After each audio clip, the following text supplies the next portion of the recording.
आप सभी को नमस्कार। पॉलिटिकल अलायंस में आप सभी का स्वागत है। तो चलिए देखते हैं अंतर्राष्ट्रीय संबंध के सीरीज के चौथे वीडियो में। तो पहला प्रश्न है, ब्रेग्जिट के संबंध में निम्नलिखित में से कौन सा कथन सत्य नहीं है। यहाँ पे ध्यान देने योग्य है कि ये पूछ रहा है कि कथन जो है ये सत्य नहीं है। तो ए है कि ब्रेग्जिट का तात्पर्य है यूके का यूरोपियन यूनियन को छोड़ना, ये बिल्कुल सही है। बी है कि यूरोपीय यूनियन के संबंध में यूके को भारी आर्थिक भार व बेरोजगारी को जन्म दिया है, तो ये भी सही है। और ब्रेग्जिट वाद विषय के पीएम डेविड कैमरून को त्यागपत्र के लिए बाध्य किया, ये भी सही है। ब्रेग्जिट के पक्ष में मुख्यतः युवा मतदाता ने अपना वोट दिया, नहीं ऐसा नहीं है। ब्रेग्जिट के संबंध में मुख्यतः सभी लोगों ने वोट दिया था, सिर्फ युवा मतदाता नहीं वोट दिए हैं। तो इस प्रश्न में देखा जाए तो ये कथन बिल्कुल सही है, ये भी सही है, ये भी सही है ब्रेग्जिट के मत में, लेकिन ये कथन बिल्कुल असत्य है। तो यहाँ पे पूछ रहा कि कौन सा कथन असत्य है, तो जो ऑप्शन नंबर जो डी है ये क्वेश्चन जो बिल्कुल असत्य है। तो इस क्वेश्चन के हिसाब से हमारा जो आंसर जो सही हो जाएगा वो हो जाएगा ऑप्शन नंबर डी। नेक्स्ट, प्रसन्नता सूचकांक। प्रसन्नता सूचकांक निम्न में से किस देश का सृजन है। तो देखिए बहुत महत्वपूर्ण प्रश्न है कि प्रसन्नता सूचकांक हमेशा जारी किया जाता है और ये देखा जाता है कि प्रसन्नता सूचकांक में किस देश का कौन अंक है। तो यहाँ पे प्रसन्नता सूचकांक निम्न में से किस देश का सृजन है। तो यहाँ पे देखेंगे तो ये हो जाएगा कि भूटान, नेपाल, यूके और स्विट्जरलैंड। तो इसका जो राइट आंसर हो जाएगा वो हो जाएगा भूटान, ये इसका सही उत्तर है। नेक्स्ट प्रश्न है, किसने कहा कि जब कूटनीति समाप्त होती है युद्ध आरंभ होता है। ये किसी का कथन है कि जब कूटनीति समाप्त होती है तो युद्ध आरंभ होता है। तो ये हो जाएगा Adolf Hitler, Napoleon Bonaparte, Hans Morgenthau और माओ त्से-तुंग। देखिए एडोल्फ हिटलर इसका राइट आंसर हो जाएगा, क्योंकि इसी का एक कथन होता है कि इसी का एक कथन था कि जब कूटनीति समाप्त होती है तो युद्ध आरंभ होता है। तो इसका जो राइट आंसर हो जाएगा option number A Adolf Hitler. देखिए हिटलर जो था ये जर्मनी का एक तानाशाह शासक था जो 1933 के आसपास में ये जर्मनी के शासन सत्ता अपने हाथ में लिया। देखिए नेपोलियन बोनापार्ट एक फ्रांसीसी शासक थे और हैंस जो बार्गेनथाउ थे ये यथार्थवाद से संबंधित थे, यथार्थवादी थे। और माओ त्से-तुंग थे चीन का एक शासक हुआ करता था, साम्यवादी शासक था। नेक्स्ट है, तो अगला प्रश्न है कि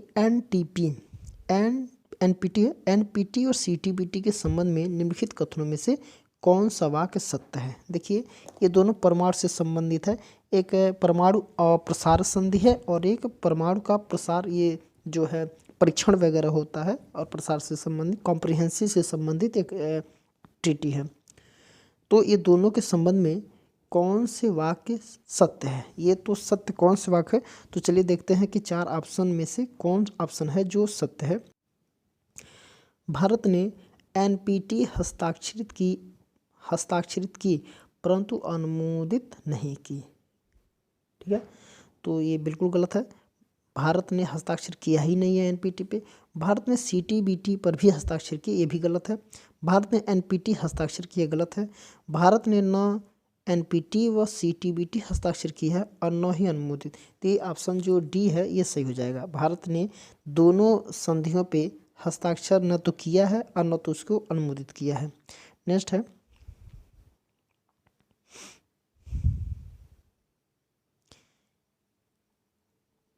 कि सीरियाई सिविल युद्ध में संयुक्त राष्ट्र की भूमिका के संबंध में निम्नलिखित में से कौन सा कथन सही है। ठीक है, तो यहाँ पे देखा कि कौन सा कथन सही है। तो सीरियाई सिविल युद्ध के बारे में संयुक्त राष्ट्र की भूमिका में है। तो इस सीरियाई सेना के लिए हेजबोलाह के समर्थन के पश्चात संयुक्त राष्ट्र ने 2003 में पुनः हस्तक्षेप किया। तो ये कथन बिल्कुल गलत है। और 2013 में दामस्कस में हुए सारीन नर्व गैस हमले के पश्चात संयुक्त राष्ट्र ने रासायनिक हथियारों को नष्ट करने के लिए मतदान किया था। और अगला है कि संयुक्त राष्ट्र संघ सीरिया के रासायनिक हथियारों के जखीरे को नष्ट करना चाहता था, परंतु उसे नष्ट करने के लिए कोई समय सीमा तय नहीं की थी। आगे है कि अरब स्प्रिंग में के बाद 2011 में संयुक्त राष्ट्र संघ ने सीरिया में हस्तक्षेप किया।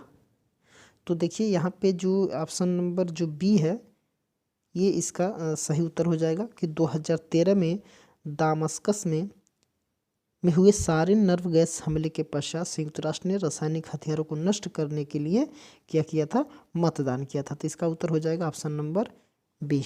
नेक्स्ट है अगला, रिक्तिपूर्ण प्रीएम्प्टी रणनीति के बारे में निम्नलिखित में से कौन सा कथन सही नहीं है। देखिए यहाँ पे फिर एक बार कि ये कह रहा कि कथन जो है सही नहीं है। तो यह रणनीति युद्ध रोकने के लिए तैयार की गई थी, यह रणनीति युद्ध रोकने के लिए तैयार की गई थी। और बी है कि यह रणनीति संयुक्त राष्ट्र चार्टर के अनुकूल है। यह रणनीति किसी संभावित आक्रामक के बलवती होने से पूर्व आक्रमण का अनुमोदन करती है। और अगला है कि यह रणनीति दुर्जन शासन से मिलने वाली धमकी से संबंधित है। तो इसका जो राइट आंसर हो जाएगा कि यह रणनीति संयुक्त राष्ट्र चार्टर के अनुकूल है। जो रिक्तिपूर्ण प्री अटेम्प्टी रणनीति है यह क्या है, संयुक्त राष्ट्र चार्टर के अनुकूल है। तो इसका राइट आंसर हो जाएगा ऑप्शन नंबर बी, इसका सही उत्तर। नेक्स्ट है, निम्नलिखित घटनाओं को कालक्रम में व्यवस्थित कीजिए। तो पहला घटना है कि न्यूरेमबर्ग और टोक्यो ट्रायल। फिर दूसरा है गोर्बाचेव और CPSU का महासचिव नियुक्त किया जाना। और तीसरा है ईरान में इस्लामिक क्रांति। और चौथा औपचारिक रूप से शीत युद्ध की समाप्ति हेतु CSCE की बैठक। तो इसमें देखा जाए तो ये पहला अगर क्रम से देखा जाए तो सबसे पहले हमारा न्यूरेमबर्ग और टोक्यो जो ट्रायल है ये पहले नंबर पे आ जाएगा। उसके बाद से दूसरे नंबर पे है जो ईरान में इस्लामिक जो क्रांति हुई थी ये दूसरे नंबर पे आ जाएगा। फिर आ जाएगा ये गोर्बाचेव और CPSU का महासचिव नियुक्त करना, ये तीसरे पे आ जाएगा। और चौथे पे इसका खुद चौथा ही है औपचारिक रूप से शीत युद्ध की समाप्ति है तो CSCP की बैठक। तो इसका देखा जाए तो जो पहला तीसरा दूसरा फिर चौथा हो जाएगा। तो इसका जो राइट आंसर हो जाएगा वो हो जाएगा ऑप्शन नंबर बी। नेक्स्ट है, जनवरी 2002 में निम्नलिखित में से किन देशों को अमेरिकन राष्ट्रपति द्वारा दुष्टता की धुरी एक्सिस ऑफ एविल के रूप में वर्णित किया था। तो इसका जो राइट आंसर हो जाएगा वो है देखिए सीरिया ईरान इराक। फिर बी है कि उत्तरी कोरिया अफगानिस्तान सीरिया। और सी है ईरान लीबिया उत्तरी कोरिया। और डी है उत्तरी कोरिया ईरान और इराक। तो इसका जो राइट आंसर हो जाएगा उत्तरी कोरिया, उसके बाद कोरिया फिर ईरान तब जा कर के इराक आ जाएगा। ये 2002 में जो है इन देशों के राष्ट्रपति द्वारा दुष्टता की धुरी यानी कि एक्सिस ऑफ बिल का में वर्णित किया था, बिल के रूप में वर्णित किया था। नेक्स्ट है,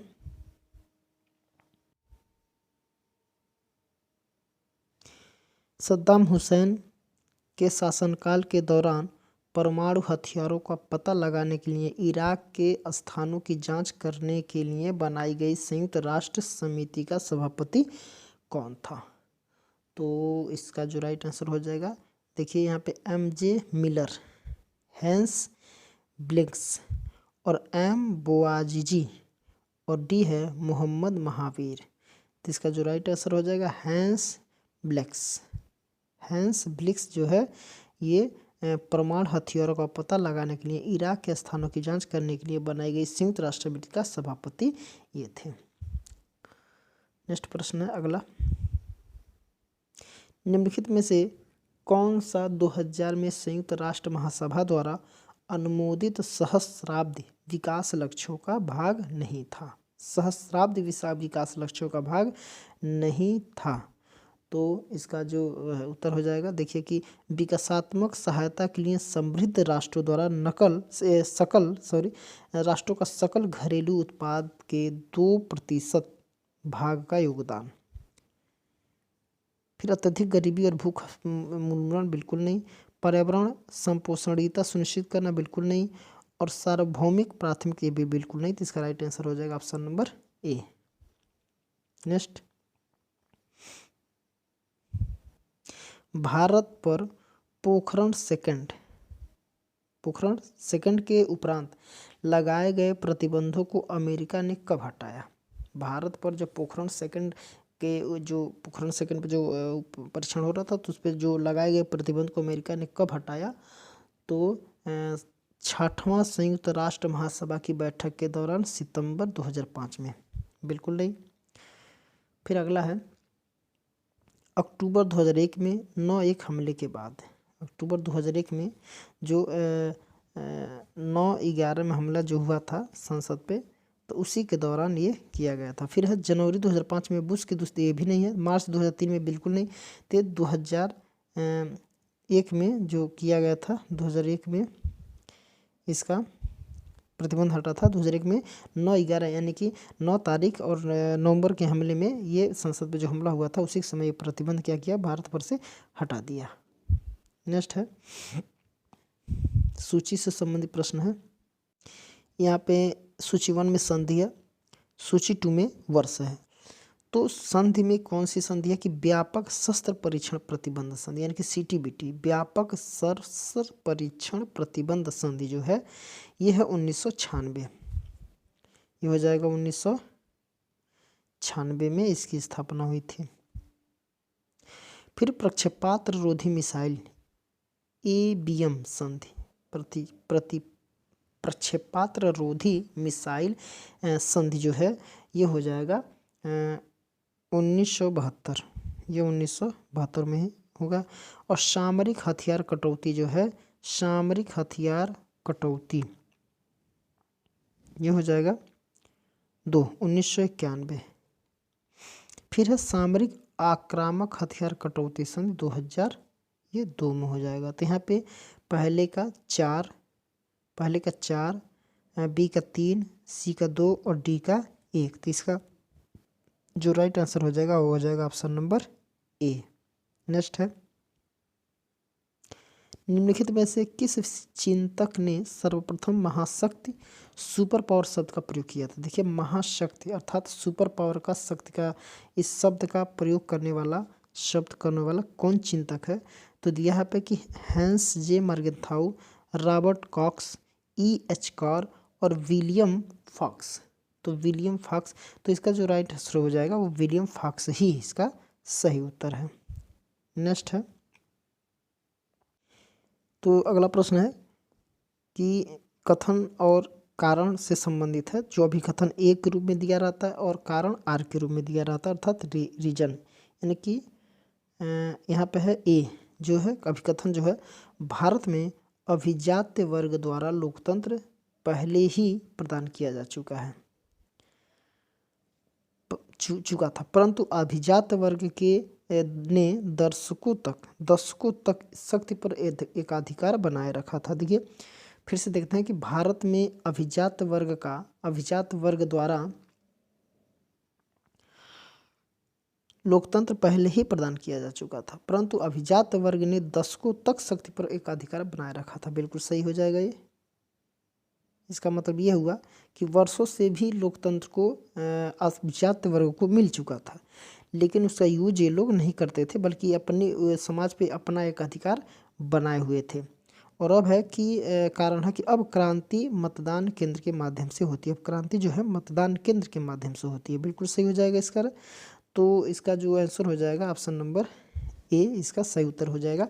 ए भी सही है, आर भी सही है और इसका सही व्याख्या करता भी है।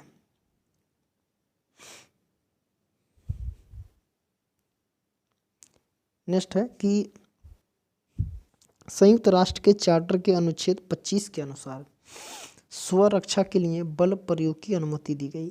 स्वरक्षा के लिए बल प्रयोग की अनुमति दी गई है। और ये 25 अनुच्छेद 25 के अनुसार है, संयुक्त राष्ट्र के 25। तो ये भारत का जो अनुच्छेद नहीं है, बल्कि ये संयुक्त राष्ट्र का जो अनुच्छेद है यूएन का। तो स्वरक्षा के लिए बल प्रयोग की अनुमति दी गई है, बिल्कुल नहीं। और केवल शांति प्रेमी राज्य संयुक्त राष्ट्र के सदस्य बन सकते हैं। ऐसा कोई बात नहीं है कि संयुक्त राष्ट्र के सभी सदस्य सुरक्षा परिषद के निर्माण को अंगीकार करने और उन्हें लागू करने पर सहमति होते हैं। चार्टर के अंतर्गत सुरक्षा परिषद का अंतर्राष्ट्रीय शांति एवं सुरक्षा बनाए रखने का प्राथमिक उत्तरदायित्व क्या है? तो यहाँ पे देखिए जो इसका उत्तर हो जाएगा वो हो जाएगा ऑप्शन नंबर सी, संयुक्त राष्ट्र के सभी सदस्य सुरक्षा परिषद के निर्माण को अंगीकार करने और उन्हें लागू करने पर सहमति होते हैं। नेक्स्ट है, आधुनिकीकरण को सामान्यतः निम्नलिखित में से किसके सादृश माना जाता है? आधुनिकीकरण को सामान्यतः किसके सादृश माना जाता है? सादृश का मतलब होता है किसी के दृश्य जैसा। तो यहाँ पे पश्चिमीकरण आधुनिकीकरण को समानता है, तो पश्चिमीकरण, यूरोपीकरण, राष्ट्र राज्य तंत्र का उदय और औद्योगिकरण। तो इसका जो उत्तर हो जाएगा 1, 2 और 3। अर्थात ये जो कह रहा है कि पश्चिमीकरण, इसको भी सामान्यतः आधुनिकीकरण ही माना जाता है। यूरोपीकरण को भी एक तरीके से आधुनिकीकरण माना जाता है। और राष्ट्र राज्य तंत्र का उदय ऐसा नहीं है। और उद्योग धंधे जो स्थापित हुए तो उसको भी एक तरीके से आधुनिकीकरण ही माना जाता है, उद्योग धंधों का जो स्टार्टिंग में होते हैं। तो इसके हिसाब से जो हमारा राइट आंसर हो जाएगा ऑप्शन नंबर सी हो जाएगा, 1, 2 और 3। ठीक है, तो यहाँ पे ये बिल्कुल नहीं होगा। नेक्स्ट है, निम्नलिखित में से कौन सा एक राष्ट्रों का स्वीकृत परमाणु शक्ति बनने का कालानुक्रमिक क्रम है? इसको देखिए, कालानुक्रमिक क्रम में व्यवस्थित करना है। लेकिन कह रहा है कि कौन एक राष्ट्रों का स्वीकृत परमाणु शक्ति बनने का। तो पहले America, Britain, Soviet union, France और चीन। ओके, फिर अमेरिका, फिर सोवियत यूनियन, और फिर फ्रांस, ब्रिटेन और चीन।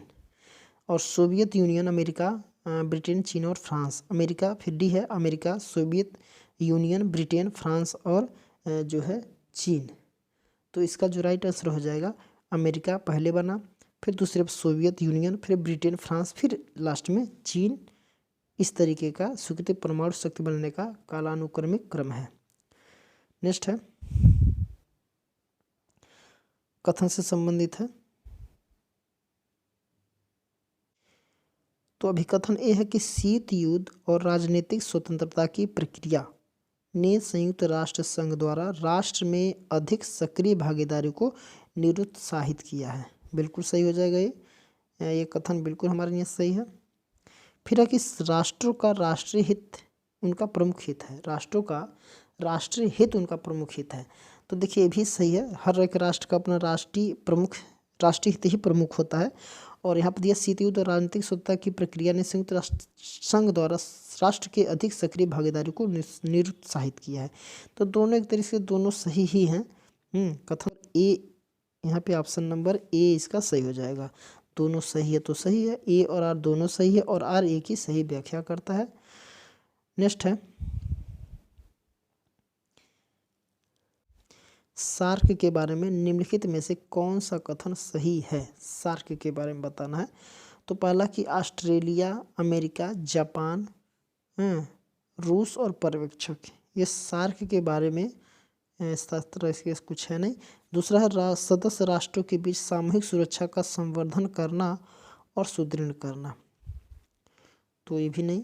भारतीय 2 बार सार्क के महासचिव थे। सार्क भारतीय 2 बार सार्क के महासचिव बने। और सार्क का दूसरा शिखर सम्मेलन भारत में हुआ था, बिल्कुल भारत में हुआ था। ये पर्यवेक्षक नहीं है, ये वाले सामूहिक सुरक्षा का संवर्धन कहीं भी कुछ नहीं है। तो इसका जो राइट आंसर हो जाएगा वो 3 और 4। तो 3 और 4 देखते हैं, तो ये हो जाएगा ऑप्शन नंबर सी, 3 और 4 ये राइट आंसर है। नेक्स्ट है, किसने तर्क दिया कि वस्तुपरक यथार्थ से हटकर, वस्तुपरक जो है वो यथार्थ से हटकर अंतर्राष्ट्रीय राजनीति हमारे निर्माण का विषय है। अंतर्राष्ट्रीय राजनीति हमारे निर्माण का विषय है। तो हो जाएगा यथार्थवादी, स्त्रीवादी, आदर्शवादी और निर्णयवादी। इसका उत्तर हो जाएगा निर्णयवादी, ऑप्शन नंबर डी। नेक्स्ट है कथन से संबंधित फिर आ गया है, तो अभिकथन देखते हैं कि ये है कि अभिकथन ये है सुरक्षा विवादित अवधारणा है। सुरक्षा जो होती है यानी कि सेफ जो है वो विवादित अवधारणा है। और आर जो है सुरक्षा अपनी अनुभूति में बहुआयामी है। सुरक्षा अपनी अनुभूति में बहुआयामी है। तो इसका जो राइट आंसर हो जाएगा दोनों, अर्थात दोनों सही है। ये सुरक्षा विवादित अवधारणा ये भी सही है, सुरक्षा अपनी अनुभूति में बहुआयामी है तो ये भी सही हो जाएगा। तो इसका राइट आंसर हो जाएगा ऑप्शन नंबर ए। नेक्स्ट है अगला प्रश्न कि नव उदारवादी अपने लॉकवादी ब्रह्मांड से अंतर्राष्ट्रीय साम्राज्य सृजित करने की चेष्टा करते हैं, जो निम्नलिखित में क्या अधिकतम करता है। तो इसका जो उत्तर हो जाएगा वो प्रकृति का विवेकपूर्ण दोहन, राष्ट्र प्राण की विवेकशीलता क्रियाशीलता ये बिल्कुल नहीं है, ये शक्ति की विवेक ये भी नहीं है, शस्त्रों का विवेक ये भी नहीं है। तो इसका मतलब प्रकृति का विवेकपूर्ण दोहन, ये प्रकृति का विवेकपूर्ण दोहन जो है वह नव उदारवादी अपने लाकवादी ब्रह्मांड से अंतर्राष्ट्रीय साम्राज्य सृजित करने की चेष्टा करते हैं। इसका अधिकतम में क्या अधिकतम करता है, तो प्रकृति का विवेकपूर्ण दोहन, ये इसका ऑप्शन नंबर ए इसका राइट आंसर हो जाएगा। अगला प्रश्न है कि राष्ट्र के अधिकारों और कर्तव्यों पर वर्ष 1933 में मॉन्टेविडियो सम्मेलन का निर्धारित 4 मुख्य मानदंडों का हिस्सा निम्नलिखित में से कौन सा नहीं है। इसका उत्तर हो जाएगा अन्य राष्ट्रों के साथ संबंध प्रारंभ करने की क्षमता, निर्धारित क्षेत्र, युद्ध करने की क्षमता, स्थायी जनसंख्या। तो इसका उत्तर हो जाएगा ऑप्शन नंबर सी, युद्ध करने की क्षमता जो है ये। अगला है नेक्स्ट, निम्नलिखित में कौन सा कथन गलत है। ये कह रहा है कि कौन सा कथन गलत है। सामूहिक सुरक्षा यथापूर्व स्थिति की रक्षा का लक्ष्य करती है। सामूहिक सुरक्षा यथापूर्व स्थिति की रक्षा का लक्ष्य करती है, तो इसका ये गलत है। देखिए ये तो सही हो जाएगा, गलत हमको छांटना है तो ये भी सही है। सामूहिक सुरक्षा संस्थानिक रूपरेखा में कार्य करती है, भी सही है। गल्फ संकट 1990-91 का विवरण सामूहिक सुरक्षा का सफल प्रयोग है, ये भी सही है। और सामूहिक सुरक्षा और शक्ति संतुलन की नीति समानता परिस्थितियों में संगत नहीं करती है। देखिए ये टोटल गलत है। और पहला की गलत कथन कौन है, तो गलत कथन कौन है, option number D, option number D इसका गलत कथन है।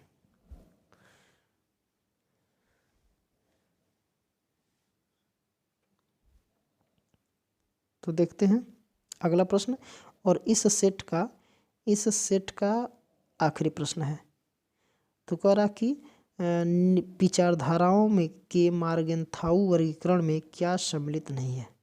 ये मार्गेंथाउ के वर्गीकरण में क्या सम्मिलित नहीं है, तो यथापूर्व स्थिति की विचारधारा, तो ये कह रहा कि कौन नहीं है, तो ये तो बिल्कुल है। साम्राज्यवाद की विचारधारा ये भी है, और स्पष्टता की विचारधारा भी है, आधिपत्य की विचारधारा ये नहीं है। तो इसका जो राइट आंसर हो जाएगा ऑप्शन नंबर डी, इसका सही उत्तर। तो अंतर्राष्ट्रीय संबंध का ये चौथा वीडियो का ये लास्ट प्रश्न था। तो चलिए आज के लिए मात्र इतना ही, मिलते हैं नेक्स्ट वीडियो में।